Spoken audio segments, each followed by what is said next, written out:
Mémoriser, c'est un confort tout à fait étonnant dans la vie au quotidien, parce qu'en plus, ça nous permet de gagner du temps.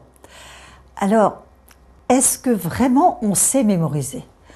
Aujourd'hui, en fait, les personnes ne mémorisent qu'à 50% de ce qu'elles pourraient mémoriser, alors qu'un cerveau sain, quel que soit son âge, peut mémoriser à 100%. Si, par exemple, je vous donne 15 mots à mémoriser, eh bien, en général, vous en mémorisez 7, plus ou moins 2, c'est-à-dire entre 5 et 9. Les plus doués sont parfois à 10, mais c'est très rare. Donc, en fait, 98% de la population ne sait mémoriser que une fois sur deux, c'est-à-dire le plus pur des hasards. Alors bien évidemment, mémoriser en immédiat, c'est notre mémoire au quotidien, et c'est ce qu'il y a de plus difficile à apprendre.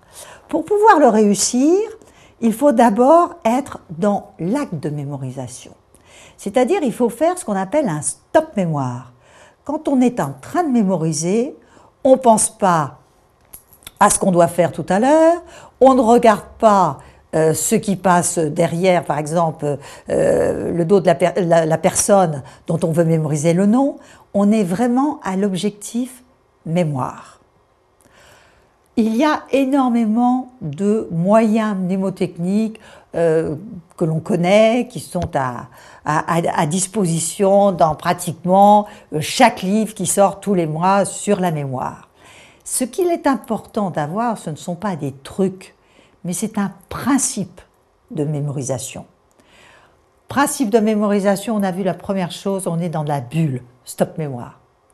Deuxième principe de mémorisation, c'est de vouloir faire entrer en premier ce que l'on veut mémoriser en premier.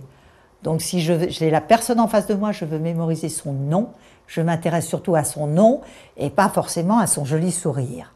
Donc d'abord le nom. Ensuite, il faut absolument que je trouve un point d'accroche à ce nom. Eh bien ce nom, phonétiquement, je me le redis, je ne le déforme surtout pas, et j'essaie de l'accrocher à quelque chose. Par exemple, admettons que la personne s'appelle Sombrito. Sombrito, je vais diviser et associer à une visualisation. Somme, je la vois, je la mets dans un lit, elle fait un petit somme ou dans son fauteuil, et puis elle a un grand sourire parce qu'elle rit dans son sommeil, et en plus, tôt, je dois la revoir dans très peu de temps, très tôt. Je me fais comme un petit rébus. Et je vais revenir 2 fois sur cette information. Simplement 2 fois, ça suffit. C'est-à-dire qu'il faut, à ce moment-là, que je quitte la personne des yeux. Là, je suis en appropriation mentale et je la revois dans ma tête et je vois mon petit rébus. Et puis, je la regarde et je reviens vers elle, c'est le 3e temps, en disant, voilà, ce visage-là, ce regard-là, c'est Sombrito. Donc, en fait, j'ai divisé, j'ai associé à une visualisation et je suis revenue 3 fois sur l'information.